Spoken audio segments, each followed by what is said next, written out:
Kozhikode medical കോളേജിൽ പ്രസവ ശസ്ത്രക്രിയയ്ക്കിടെ വയറ്റിൽ കത്രിക മറന്നുവച്ച സംഭവത്തിൽ നീതി തേടി ഹർഷിന വീണ്ടും സമരമുഖത്തേക്ക്. ആരോഗ്യമന്ത്രിയുടെ വസതിക്ക് മുൻപിൽ ഈ മാസം 28-ന് സത്യാഗ്രഹ സമരം നടത്തും.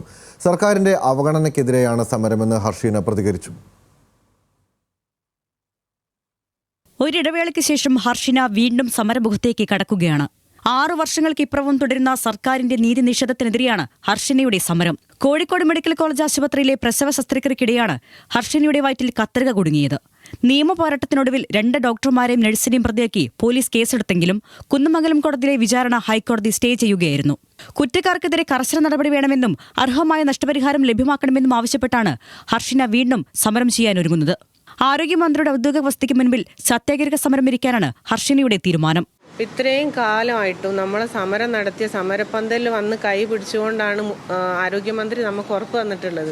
അപ്പോൾ എന്തുകൊണ്ട് അവർക്ക് നീതി ഉറപ്പാക്കാൻ കഴിയുന്നില്ല? എന്തെങ്കിലും ഒരു തടസ്സം അവർ പറയണ്ടേ?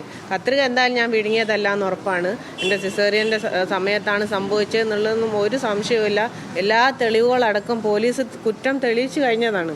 പിന്നെ അത് വാദം തുടങ്ങാൻ പോലും സമ്മതിക്കാതെ നമ്മുടെ മുമ്പിൽ ഹർഷിനക്കൊപ്പം, സർക്കാർ ഹർഷിനക്കൊപ്പം, ആരോഗ്യമന്ത്രി ഹർഷിനക്കൊപ്പം എന്ന് വെറും വാക്ക് പറഞ്ഞതാണെന്നാണ് നമുക്ക് ഇത്രയും കാലം കൊണ്ട് മനസ്സിലായിട്ടുള്ളത്.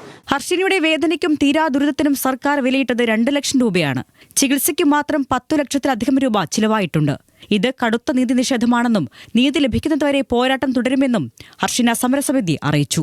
ഹർഷിനക്ക് നീതി ഉറപ്പാക്കണമെന്ന ആവശ്യം ഹർഷിന സമരസമിതി മുന്നോട്ട് വെച്ച് ഹർഷിനെ ഇരുത്തിക്കൊണ്ടുള്ള സമരം തുടരുകയാണ്. അതിന്റെ ഭാഗമായിട്ട് ഇന്ന് ചേർന്ന സമരസമിതി തീരുമാനിച്ചത് ജനുവരി മാസം 28-ാം തീയതി ബുധനാഴ്ച മന്ത്രിയുടെ വസതിക്ക് മുൻപാകെ സത്യാഗ്രഹം നടത്തുവാനുള്ള തീരുമാനമാണ് ഞങ്ങൾ എടുത്തിട്ടുള്ളത്. ഹർഷിന മന്ത്രിയുടെ വസതിക്ക് മുൻപിൽ സമരം നടത്തും. അതേസമയം ഹർഷിനയുടെ നഷ്ടപരിഹാരവുമായി ബന്ധപ്പെട്ട കേസ് ഈ മാസം 12-ന് കോഴിക്കോട് ജില്ലാ കോടതി പരിഗണിക്കുന്നുണ്ട്. ന്യൂസ് മലയാളം, കോഴിക്കോട്.